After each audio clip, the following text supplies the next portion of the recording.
La universidad es un lugar de innovación, por eso innovación y universidad son la misma cosa. En estudios políticos y relaciones internacionales de la Universidad Francisco Marroquín, los estudiantes son los dueños de su proyecto académico. We've developed incredible curriculum, we've developed incredible outreach. Es la carrera del futuro de alguien que quiera adentrarse en el apasionante mundo de los estudios políticos con la libertad como eje central.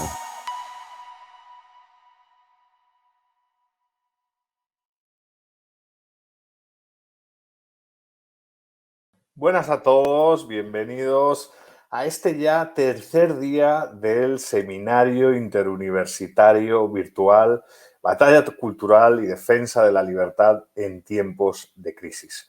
Durante esta semana hemos tenido un espacio para discutir sobre los retos y amenazas que trajo la pandemia a nuestra estructura de derechos y libertades. Y hoy dedicaremos estas dos sesiones a reflexionar sobre cómo la crisis global provocada por el COVID y los movimientos pre-COVID han puesto nuestra estructura de derechos y libertades en una delicada situación.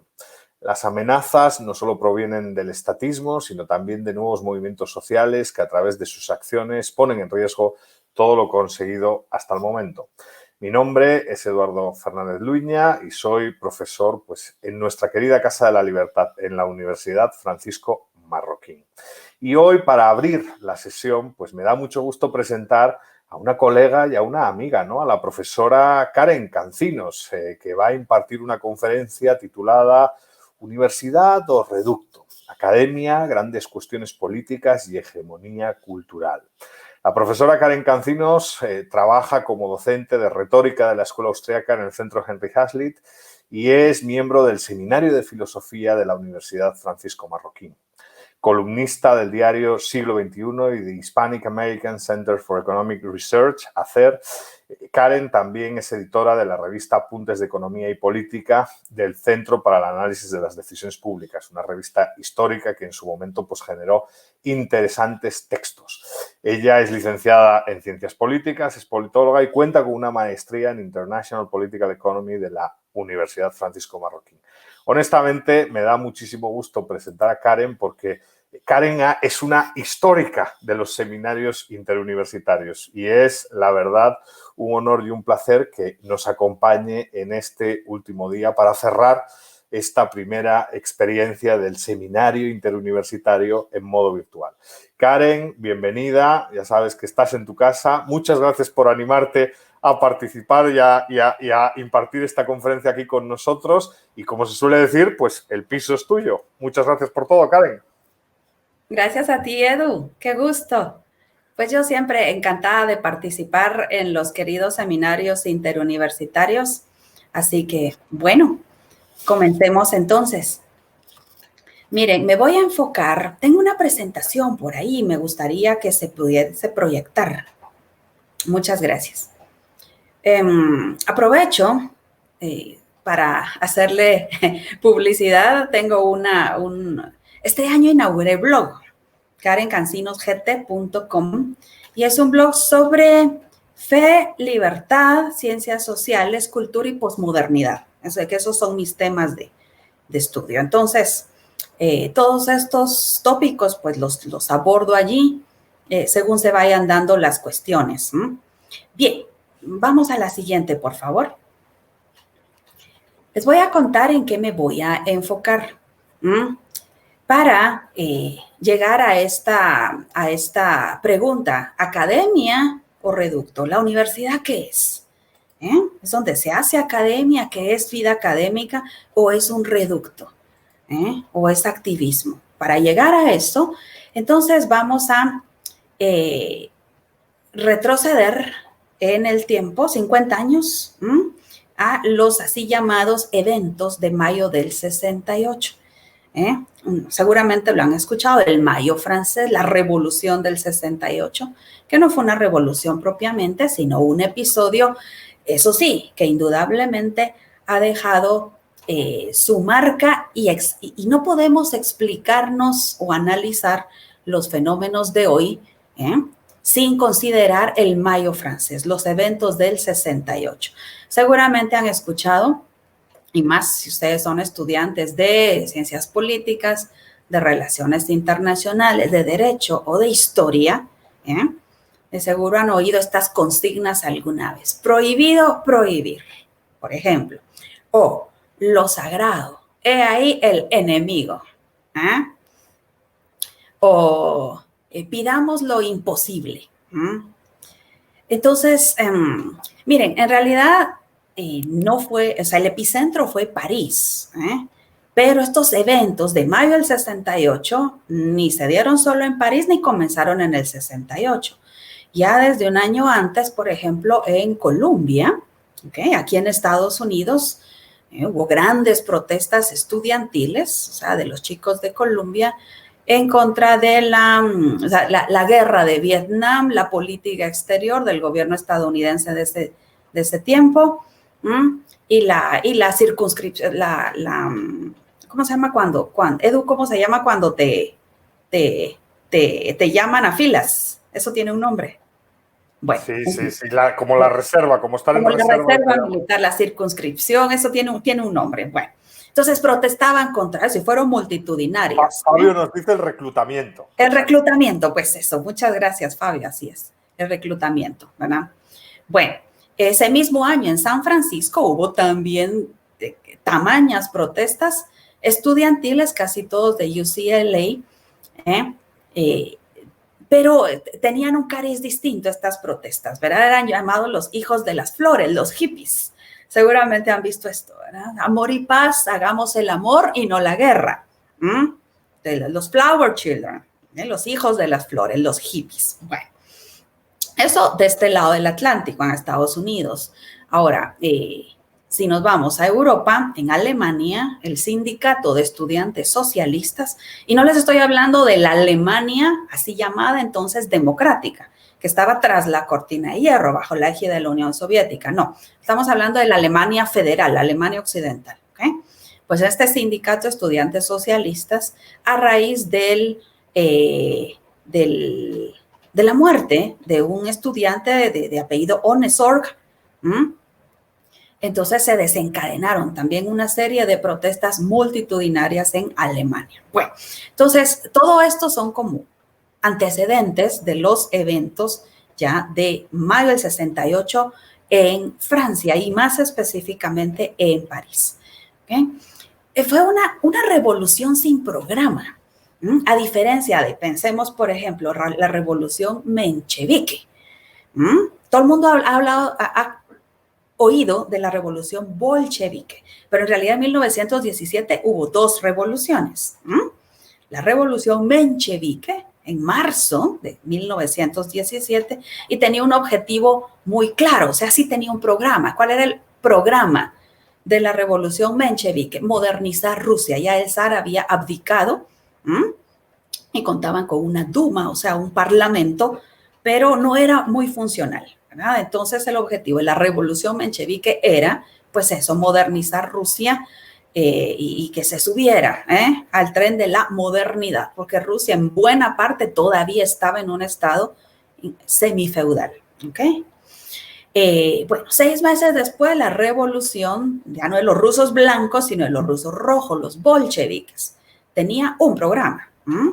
Y el programa de Lenin, ¿cuál era? Hacerse con todo el poder y llevar a la práctica, la praxis, llevar a la práctica el marxismo. Por eso el marxismo-leninismo es el marxismo ortodoxo, el marxismo by the book.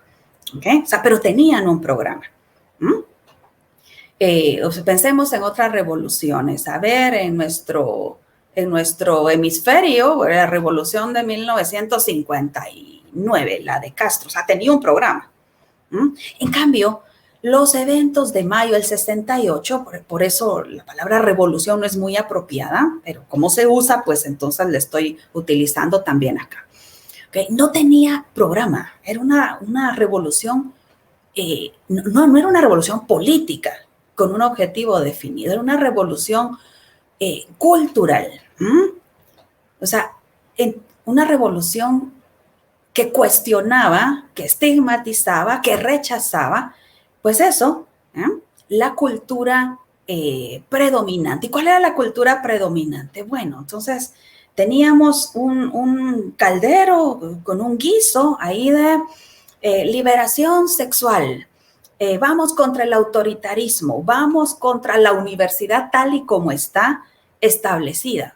Vamos contra la autoridad de todo tipo, la autoridad de los profesores, la autoridad comunitaria, en comunidades, por ejemplo, la familia o una empresa o una... entonces era un caldo, un guiso indigesto donde protestamos contra todo. Y la ironía del caso es, ahí veremos con más detenimiento más adelante, o sea, contra qué iban y qué consecuencias tiene eso en la vida universitaria de hoy. La ironía es que la utopía que buscaban los estudiantes, porque fue un movimiento estudiantil fundamentalmente, o sea, comienza como un movimiento obrero con un pliego de reivindicaciones muy claras, pero luego los estudiantes, en solidaridad con los obreros, se lanzan a las calles y después los obreros quedan a un lado. Entonces se vuelve una cuestión estudiantil y bastante nebulosa. La ironía de eso es que la utopía que buscaban los estudiantes fue posible gracias al sistema que estaban cuestionando. O sea, nunca las generaciones anteriores a los chicos de los 60s era gente que había vivido, sus padres, la Segunda Guerra Mundial, sus abuelos, la Primera Guerra Mundial, la Gran Depresión, la reconstrucción europea. Acuérdense, Europa, 2 guerras mundiales en cuestión de 35 años, quedó encharcada en sangre y en ruinas.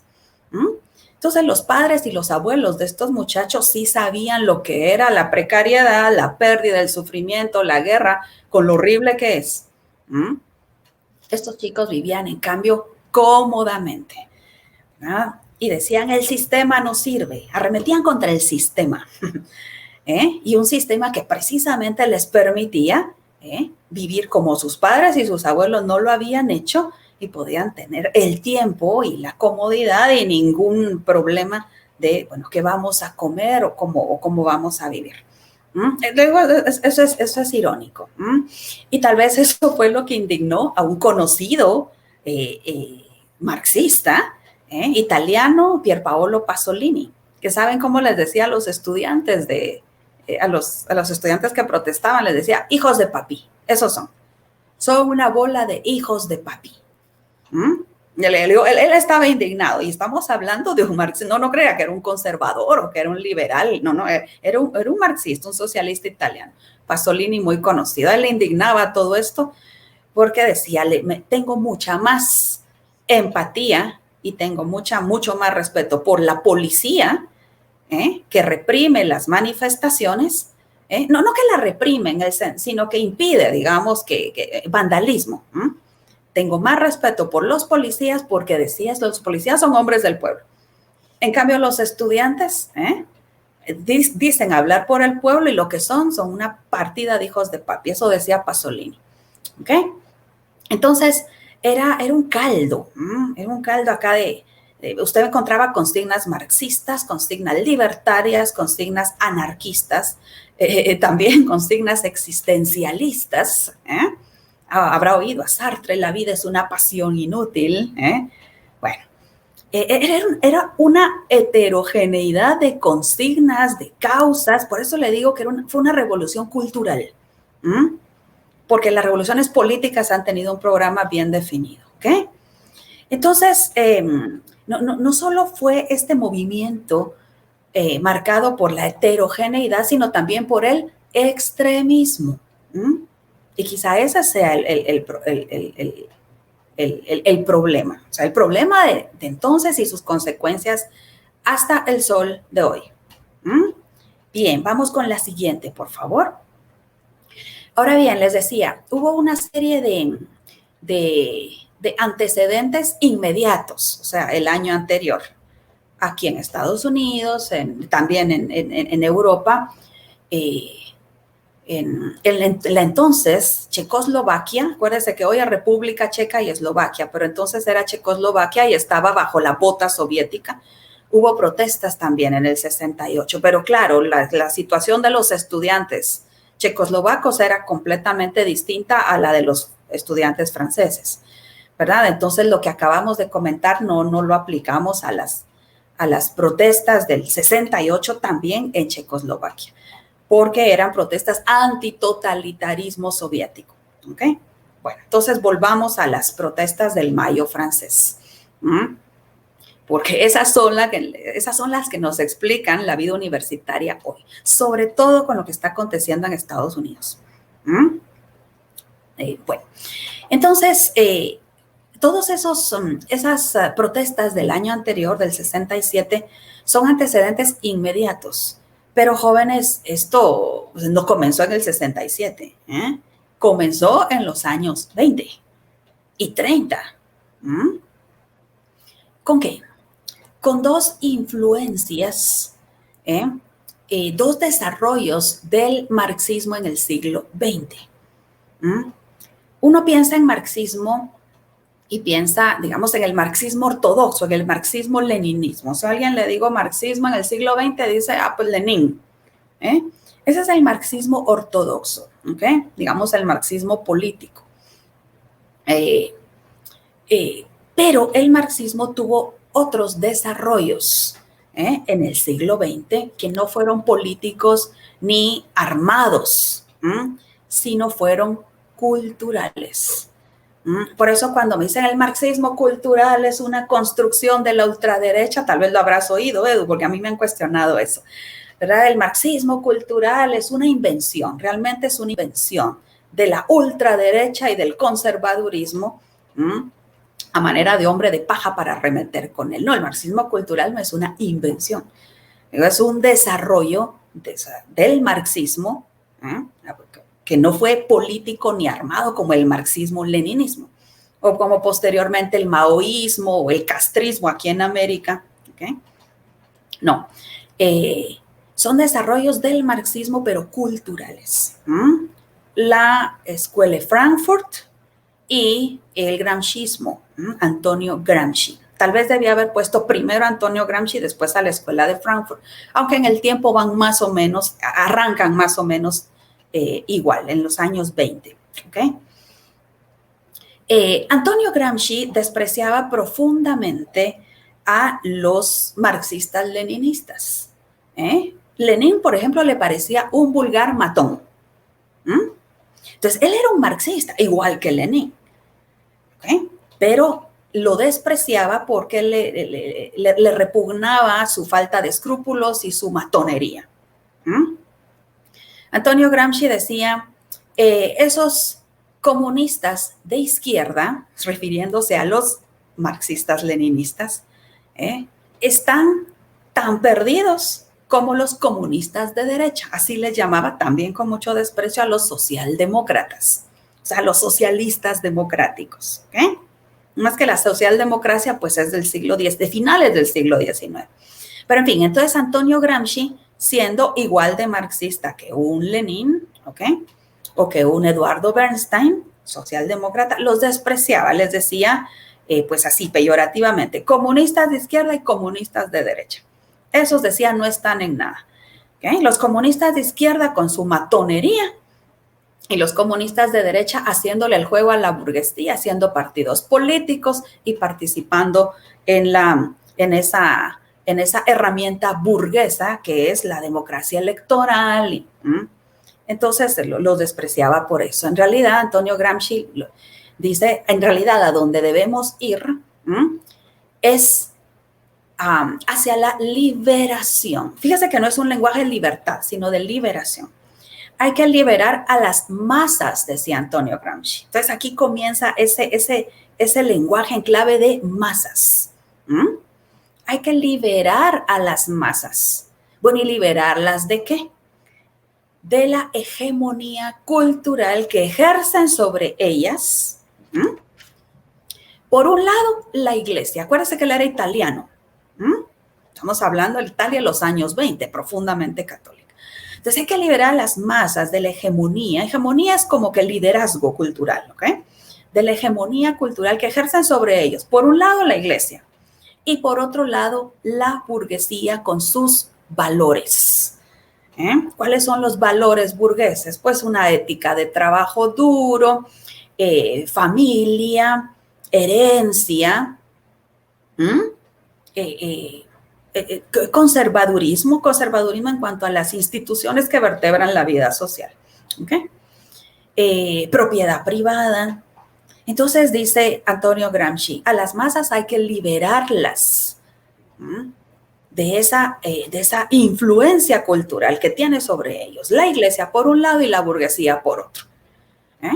¿Y cómo los vamos a liberar? Bueno, obteniendo nosotros, marxistas, la hegemonía cultural. O sea, hay que ir no solo a permear la cultura, no solo a influir en la cultura, sino hacernos de la cultura para tener nosotros la posición hegemónica que hoy tienen los burgueses y los curas. Bueno, entonces eso es Gramsci. Entonces note, por favor, este lenguaje de liberación de las masas y de cuestionamiento y rechazo y propuesta de aniquilación de la cultura, del entorno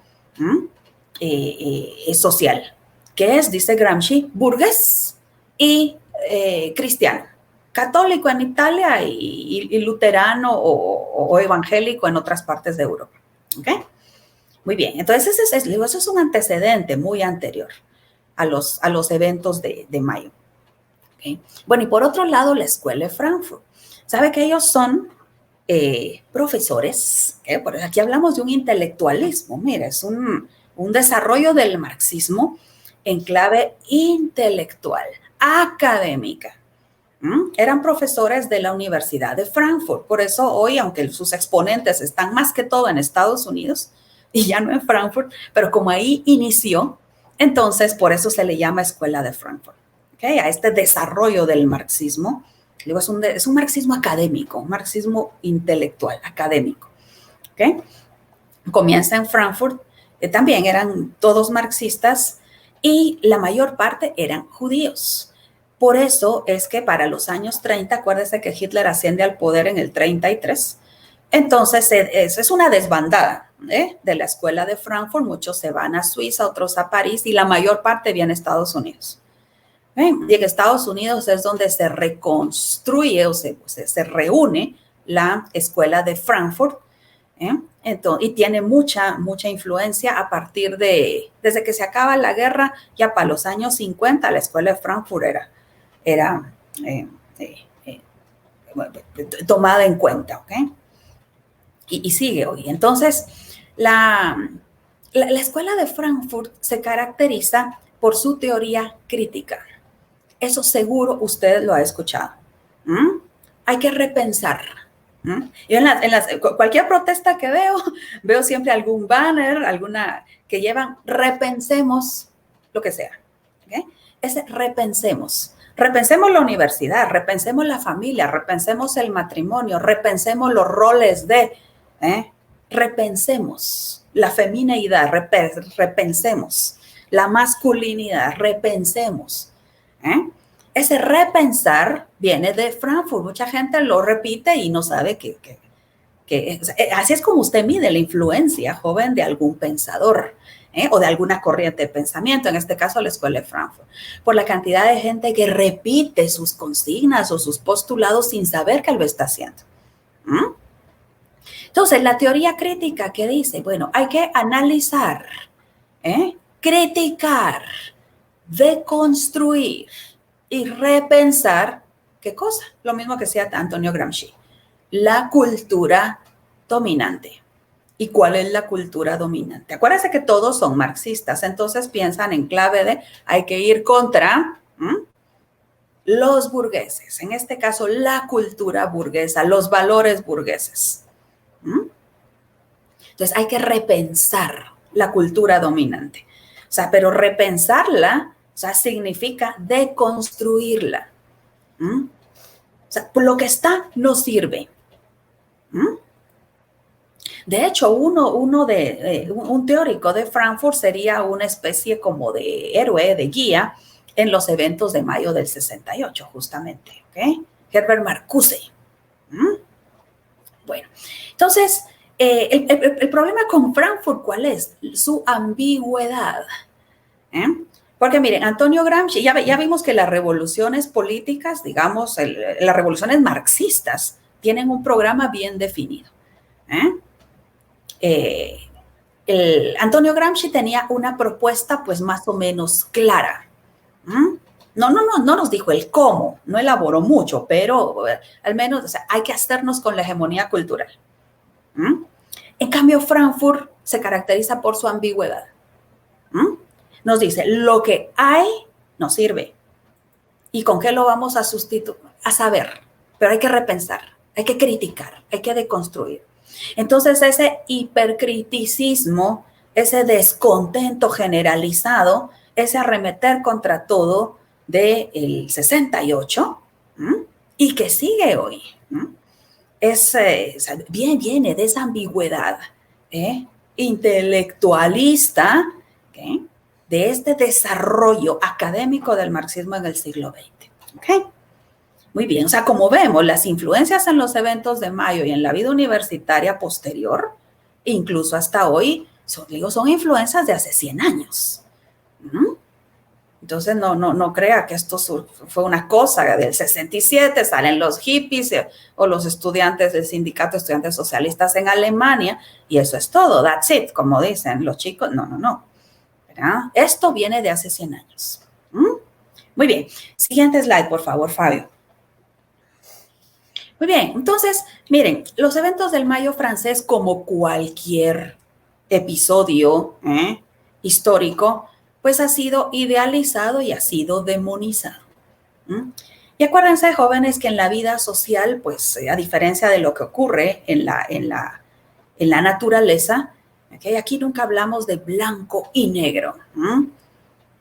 Esto fue un episodio nefasto, esto fue un episodio sublime. En la vida social, jóvenes, siempre hay que preguntarse, o sea, ¿comparado con qué? ¿Verdad?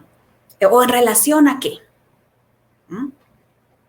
Luego es como lo que acaba de ocurrir en Chile. Estaba oyendo yo a Axel Kaiser y tiene razón, dice Axel Kaiser. O sea, ¿qué pasa con los estudiantes chilenos? Estaban comparando, o sea, no a cómo habían estado los estudiantes de generaciones anteriores, los de sus padres, por ejemplo. Se comparan con los estudiantes noruegos o suecos.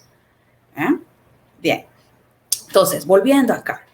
La idealización de los eventos del Mayo francés, o sea, ¿qué nos dice? A raíz de ahí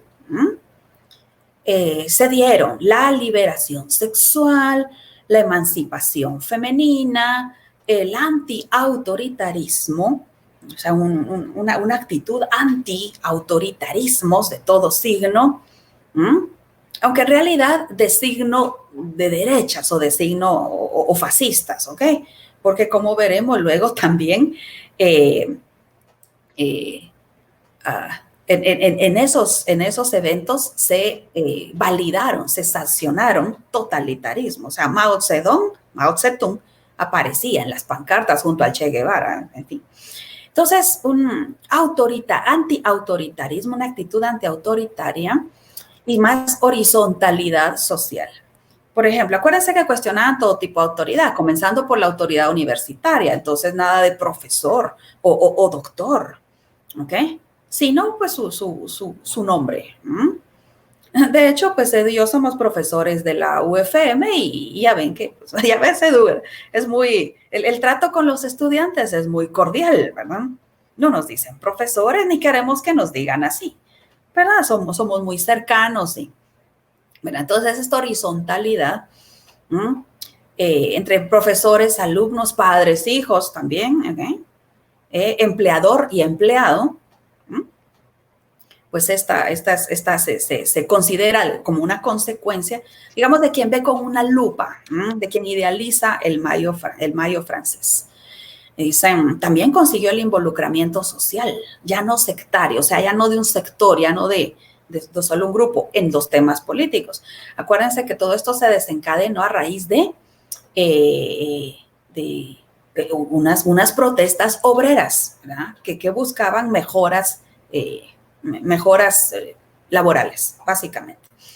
Entonces, Quien ve con esta lupa idealizada a Mayo Francés dice, ya ven, se involucra la sociedad entera. Los estudiantes salen en solidaridad con los obreros.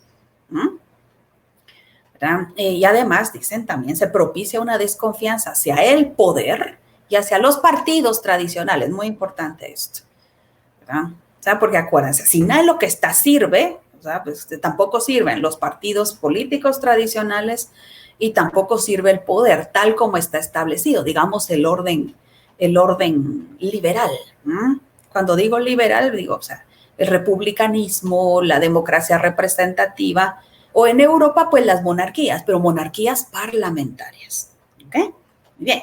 Ahora, quien ve con una lupa el Mayo francés, digamos, una lupa así, que demoniza este episodio, dice, ese fue un radicalismo revoltoso que usó los instrumentos de la cultura del espectáculo. Acuérdense, en el 68 estamos hablando ya no solo de radio, sino de televisión.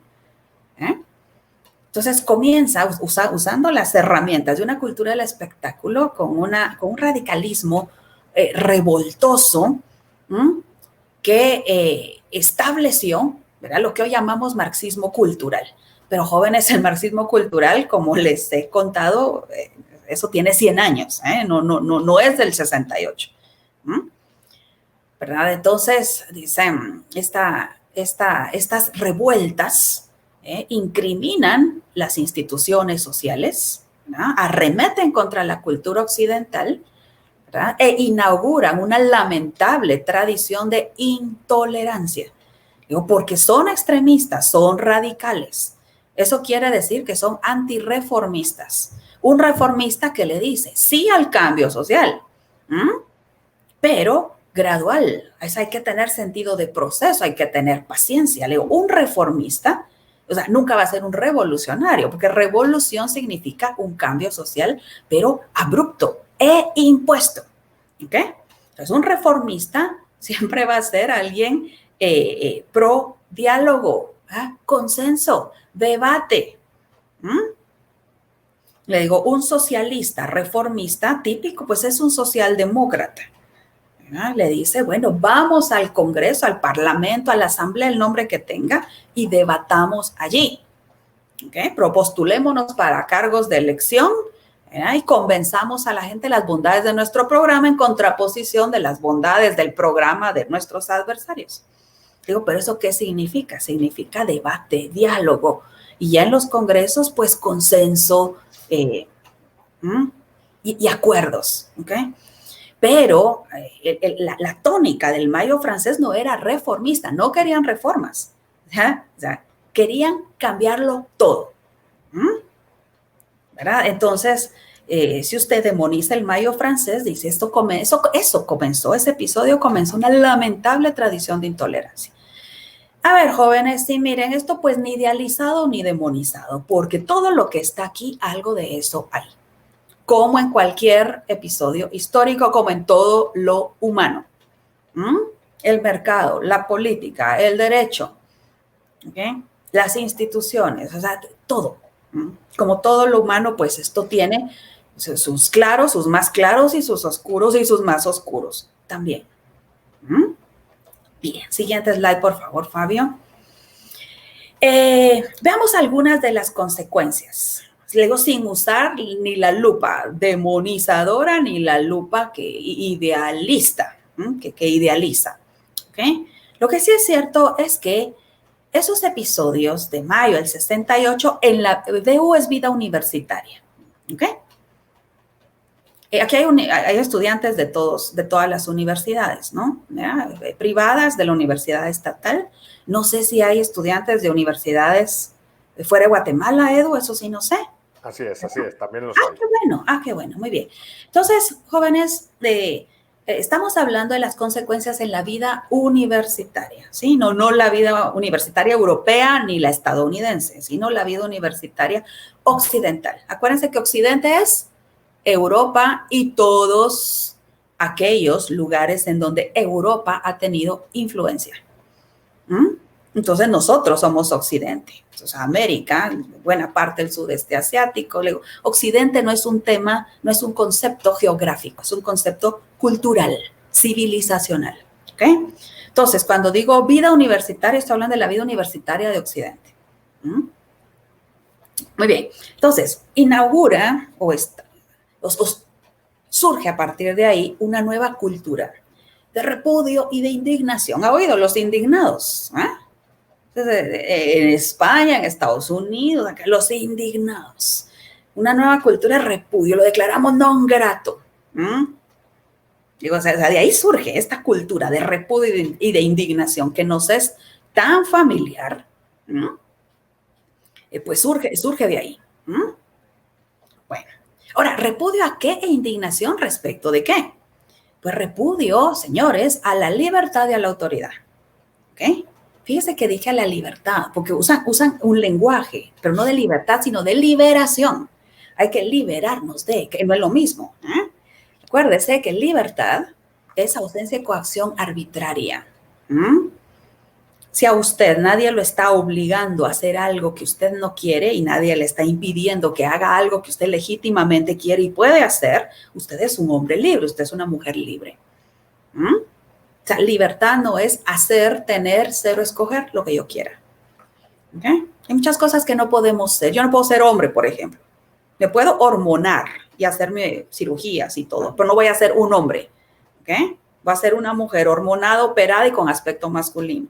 ¿Se entiende? O sea, libertad no es ser lo que yo quiera, ni tener lo que yo quiera. Si son estudiantes de economía, saben que una constante en la vida humana es la escasez. O sea, los recursos son escasos. No podemos tener todo lo que queremos en el momento que lo queremos. Y como la vida no es un gran supermercado, de donde usted las góndolas toma lo que le apetece y por lo que puede pagar, libertad no es escoger lo que usted quiera. Hay muchas cosas que no elegimos. ¿Pero por qué? Porque así es la vida. Entonces, es repudio a la libertad.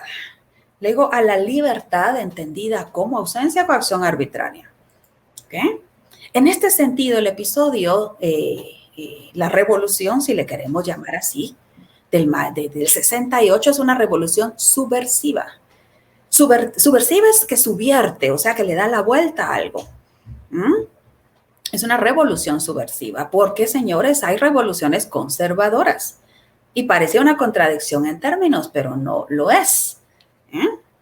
Le pongo un ejemplo, la revolución de independencia estadounidense es una revolución conservadora. Los ingleses en América querían conservar su tradición de autogobierno y su libertad económica. Tenían casi 200 años viviendo en América, muy lejanos de su metrópoli y querían conservar lo que habían logrado. Y por eso fue que hicieron la revolución de independencia para separarse de la metrópoli cuando arremetió contra lo que habían logrado. ¿Ok? Digo, eso es una revolución conservadora. Bueno, pero mayo del 68 es una revolución, si le vamos a llamar así, subversiva. Digo porque subvierte todo. O al menos eso propone. Seamos realistas, pidamos lo imposible. Así, ese era el eslogan. Seamos realistas, pidamos lo imposible. Deconstruyamos, repensemos, critiquémoslo todo porque nada está bien.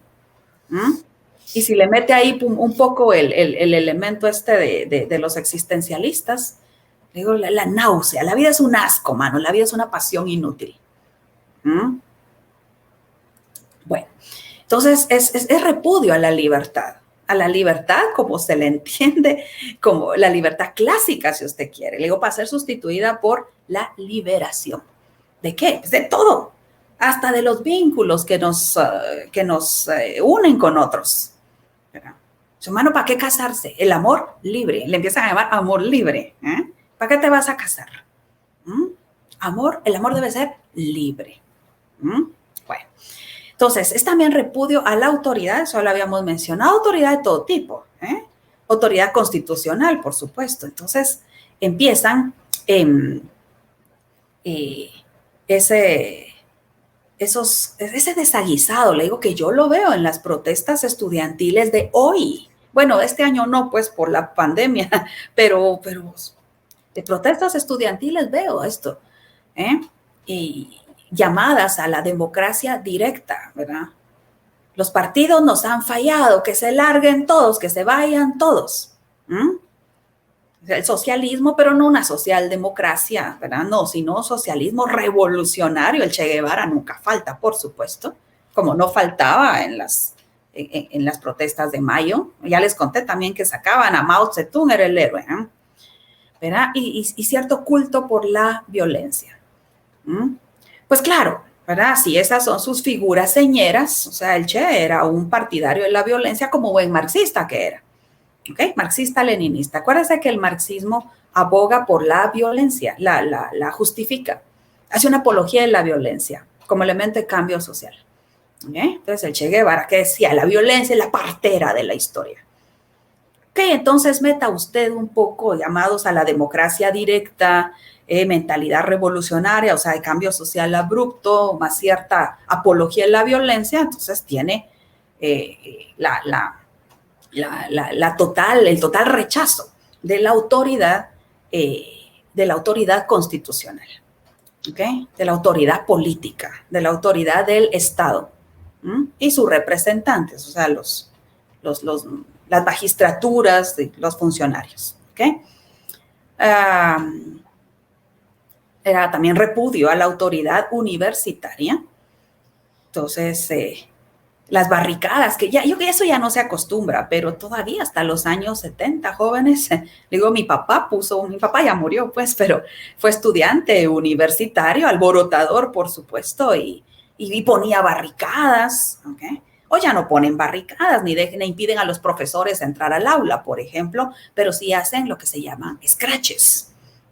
En España se llaman scratches, en Estados Unidos, ¿cómo se llaman? No sé, pero por ejemplo, llega alguien a dar una conferencia, como estamos ahorita, o a dar una charla y no les gusta a los estudiantes lo que dice, entonces le hacen un scratch. A puro silbido lo bajan del escenario o hacen scratches ante las oficinas de las autoridades de la U para que le retiren la invitación al orador o al conferencista. Eso seguramente usted lo ha escuchado. Entonces, repudio a la autoridad eclesial, por supuesto, eso totalmente. Acuérdense que Francia, junto con Italia, España y Polonia todavía, pero, o sea, Francia era una nación profundamente católica. Y eso hasta habían entrado el siglo XX. El laicismo anticristiano, en general, y anticatólico en particular, luego eso sí es una consecuencia, de ese repudio de la autoridad eclesial. ¿Ok? Le digo laicismo, jóvenes, porque no estoy hablando de laicidad. Recuerden que laicidad es una separación sana. Den al César, dad al César lo que es del César y a Dios lo que es de Dios.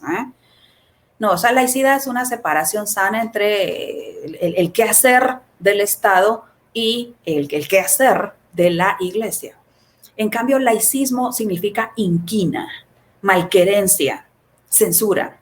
No de la Iglesia hacia el Estado, ya no tiene esa posición, o sea, del Estado hacia la Iglesia. Entonces, ejemplo del laicismo, hace 100 años, Plutarco Elías Calles, México. ¿Ya? Entonces, una persecución, bueno, la España republicana, de la Segunda República en los años 30. ¿Okay? Ese es ejemplo de laicismo. Muy bien. Ejemplo de laicismo reciente en nuestro continente, jóvenes. O sea, le prenden fuego a 2 iglesias en Chile hace 10 días. Eso es laicismo. Es inquina, es arremeter contra. Claro, no fue el Estado el que le prendió fuego, pues sí, pero la actitud laicista, a eso voy, se origina de ahí. Edu, ya vamos sobre el tiempo, ¿verdad? Y por supuesto,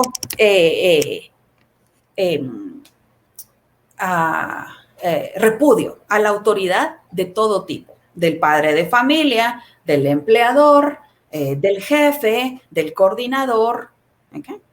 Muy bien, entonces vamos cerrando ya en muy pocos minutos. Siguiente slide, por favor, Fabio, y así ya vamos concluyendo. ¿Verdad? Entonces, seguimos con las consecuencias. como hemos visto, o sea, ese episodio tuvo no solo una arista cultural, o sea, consecuencias en el entorno social, sino también una arista psicológica, porque ha moldeado, jóvenes, las actitudes de los estudiantes, de los que hemos sido estudiantes, que somos estudiantes de los 70 para acá, ¿ok? No le digo todos ni todo el tiempo o en todas las universidades, no, pero cierto recelo ante la verdad. Jóvenes, ¿qué es la verdad? Lo que es. Aquí estoy usando verdad como respeto escrupuloso por la realidad de las cosas como son. Entonces estudiamos economía, hay una verdad, los recursos tienen un límite. ¿Cómo se llama eso? Escasez. Estudiamos, no sé, antropología, medicina, luego hay una verdad, los seres humanos somos seres sexuados, o sea, no tendríamos todas esas discusiones, gender ideology y todo si fuésemos amebas, pero como somos seres sexuales, eso es una verdad. Bien. ¿Y sexo? ¿Cuántos sexos hay? 2. Pues, pero eso es otro tema, ¿no? Por eso después empezaría a hablar de género, porque género es una categoría cultural. En cambio, sexo es una categoría biológica. Bien. Entonces, ese subjetivismo, ese sentimentalismo que se transforma en relativismo moral. O sea, no hay verdad objetiva. Solo hay interpretación, solo hay percepción. Entonces tú tienes tu verdad, que no hay tal cosa como una verdad objetiva que nos sirva de referente común. ¿Okay?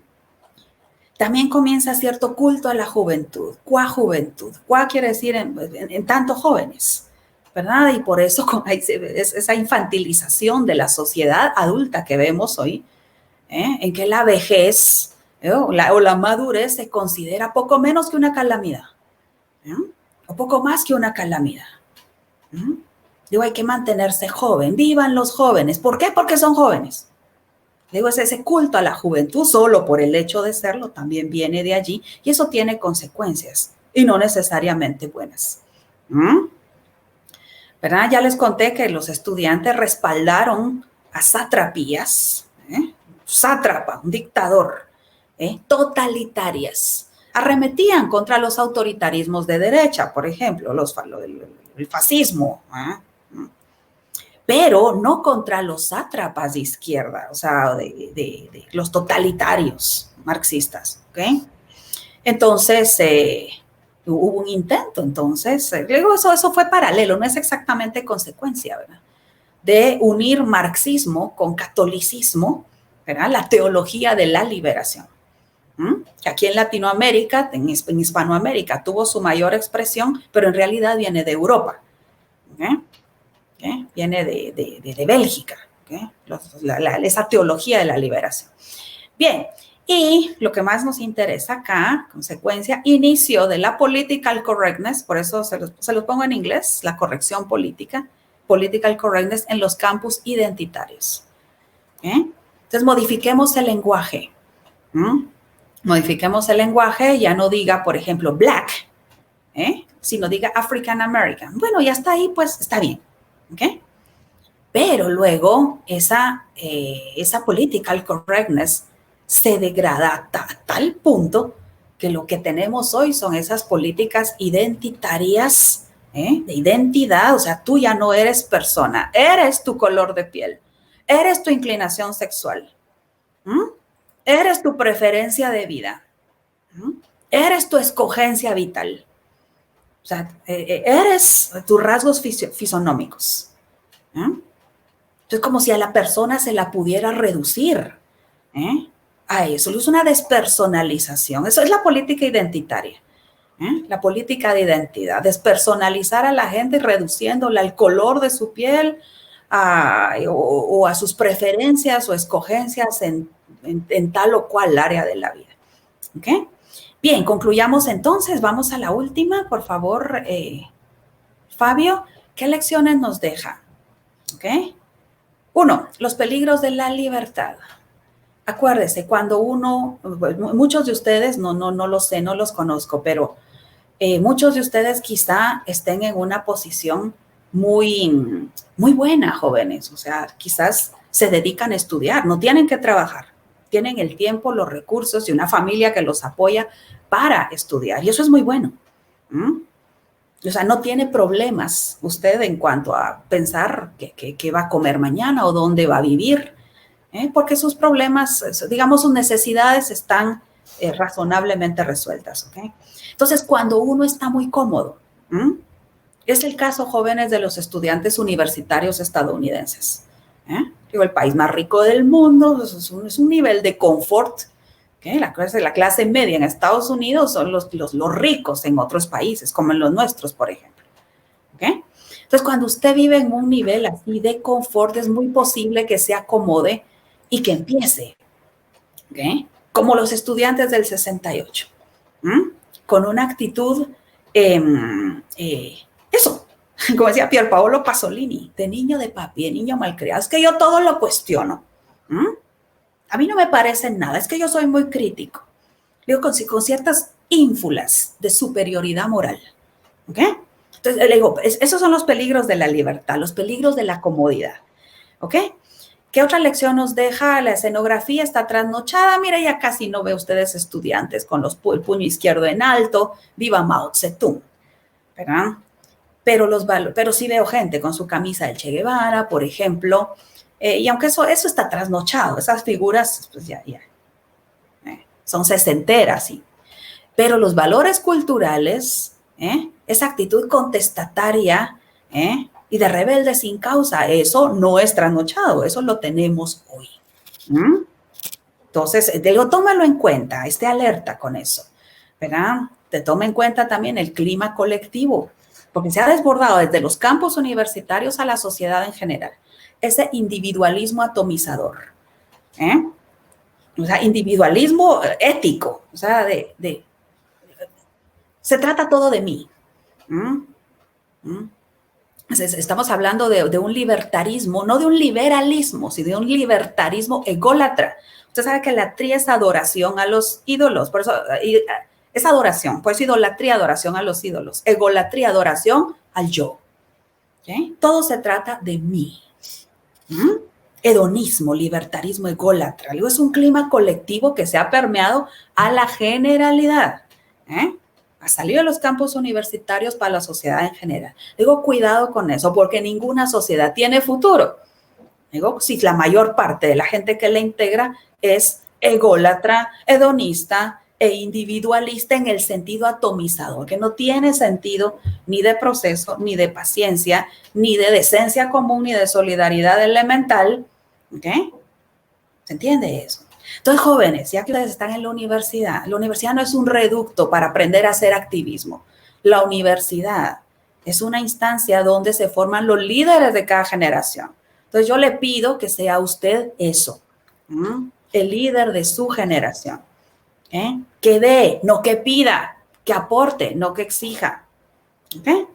Bueno, muchas gracias.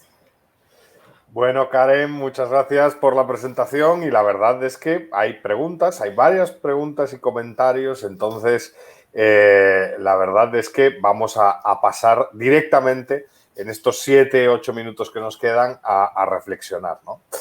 Sobre las preguntas que nos han enviado desde distintas redes sociales.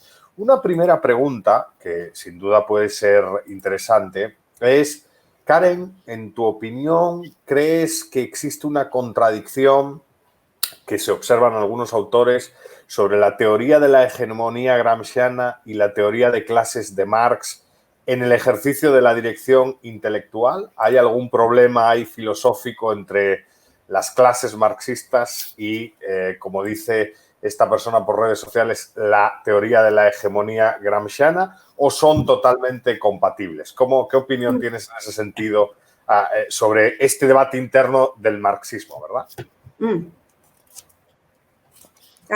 Esa, Edu, y después me dices... Y luego te voy diciendo otra. Sí. Ok. Bien. Gramsci era marxista. Gramsci es marxista. En el marxismo, como en el liberalismo, digo que es la tradición que yo más conozco. Claro, por nuestra profesión, claro, Edu, hemos estudiado marxismo. Pero, digamos, la tradición que yo más conozco por afinidad es el liberalismo, ¿ok? Y en el liberalismo hay vertientes y unas discusiones internas muy buenas, que de eso se trata. Bueno, en el marxismo lo mismo, ¿ok? Y recuerden que el gramscismo es un desarrollo cultural del marxismo. Entonces, si son la teoría de las clases de Marx, en Gramsci adquieren otra terminología. Gramsci maneja otra terminología. ¿Okay? Acuérdense que Marx muere en el 1883. En cambio, Gramsci es de 50 años después. Gramsci observa lo que ya había observado Eduardo Bernstein. La teoría de las clases de Marx es dualista. ¿Okay? Los proletarios oprimidos y los burgueses opresores. Entonces los oprimidos se levantan contra sus opresores vía la revolución, tienen éxito e instauran entonces el estadio socialista de la historia. No queremos llegar ahí, queremos llegar al comunismo. ¿Okay? Pero durante el socialismo vamos a expropiar, ¿okay? Y vamos a instaurar una dictadura, la dictadura del proletariado, básicamente. Cuando ya no necesitemos a los burgueses, entonces el último burgués va a fabricar la soga con la cual lo vamos a colgar. Eso decía Marx, aunque otros dicen que era Engels el que decía eso. La verdad, no sé, yo creo que era Marx. ¿Okay? Bueno, entonces, el punto es que la teoría de las clases de Marx solo presupone dos. ¿Okay? En cambio, Gramsci ya vio lo que había visto Eduardo Bernstein. Ya no había tal cosa como dos clases sociales. Y claro, estaban los burgueses, la alta burguesía, y claro, los proletarios, los obreros desarrapados, pero había una nueva clase social, que para la época de Gramsci ya no era emergente, ya era una clase con mucho peso, la clase media.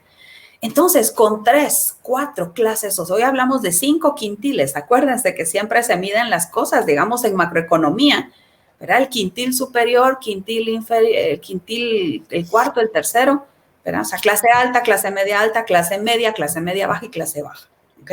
O sea, hablamos para efectos macroeconómicos de 5. Bueno, entonces, por eso Gramsci ya no habla de lucha de clases, no le hace sentido. Dice lo que hay que hacer es liberar a las masas de la influencia cultural. Cultural está hablando de mente y de corazón. ¿Okay? Digo, porque Gramsci es muy sentimental, habla de corazón. Dice, hay que sentir con la masa.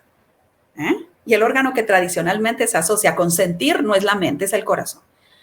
Entonces, él usa otras categorías. ¿Okay? No le habla de lucha de clases, no porque se oponga a Marx. Es que él es marxista, ¿verdad? Pero su terminología es otra. Hay que liberar la mente y el corazón de las masas. ¿Quiénes son las masas? Para Gramsci, pues no lo dijo, ¿verdad? Pero presumo que es la clase media y las clases bajas. Porque hay que liberarlos de la influencia que ejercen sobre su mente y su corazón los burgueses y los curas. ¿Ok? Entonces, si son compatibles, sí. ¿Ok? No más que la terminología es diferente. Ajá.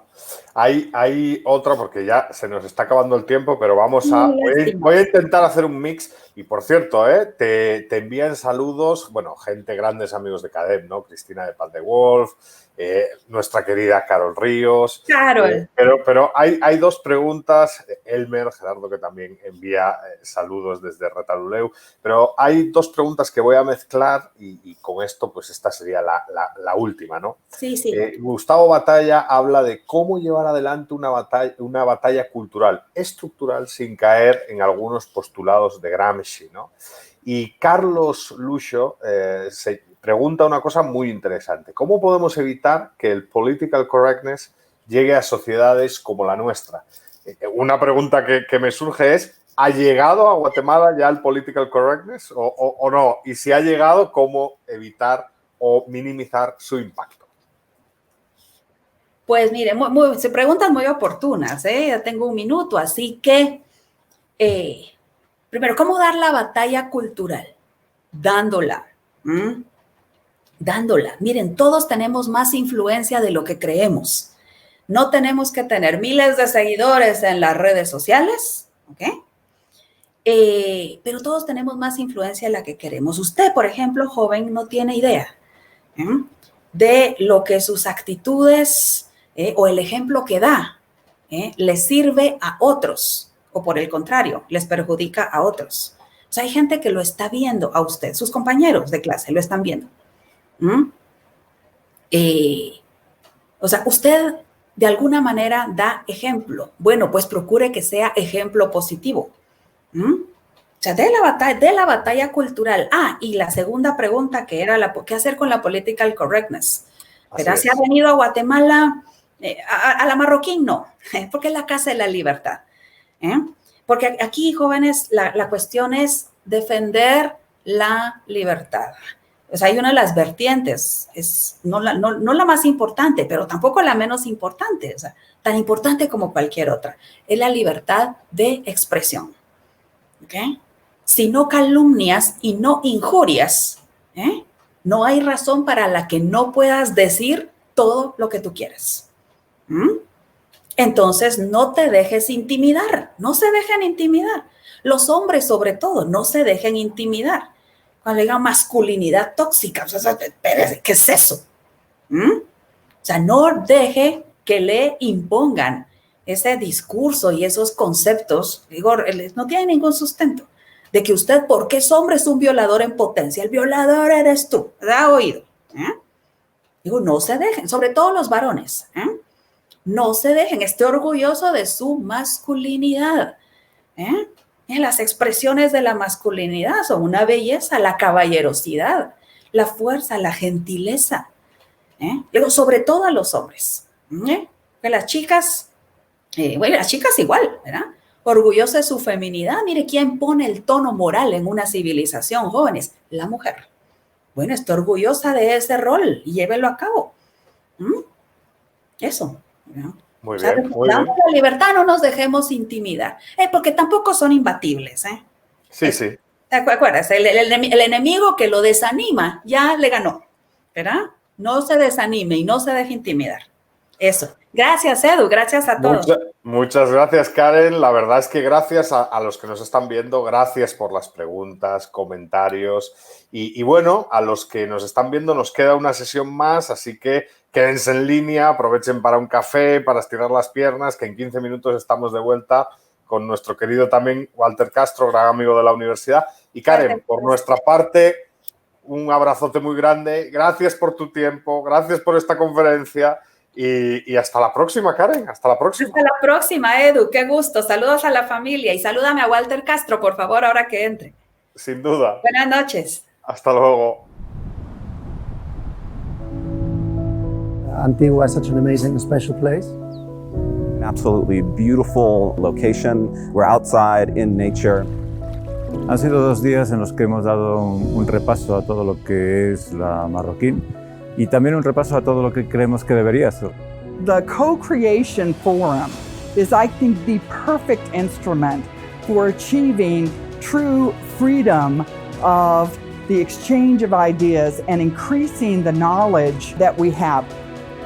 Hay que estar abiertos al descubrimiento de nuevas ideas. En Estudios Políticos y Relaciones Internacionales de la Universidad Francisco Marroquín, los estudiantes son los dueños de su proyecto académico. Cuando uno agrega más mentes al proceso, uno sale enriquecido porque descubre métodos que no hubieras pensado por sí solo. Ha sido una apasionante experiencia de co-creación y co-creatividad en la que personas de diferentes partes del mundo venían a crear la carrera del futuro. 67 participantes pensando en el futuro de EPRI. It's a really interesting opportunity to engage with people in a sort of bottom-up way, to ask and try to provide some answers to important questions about education and society. My expectations were actually superseded by reality, that the reality actually worked a lot better. La universidad es un lugar de innovación En cuanto deja de ser un lugar de innovación, deja de ser universidad, por eso innovación y universidad son la misma cosa. This event is putting Francisco Marroquín and the networks of scholars in Guatemala, students and scholars, on the international map. The future is very bright for EPRI and very bright for UFM.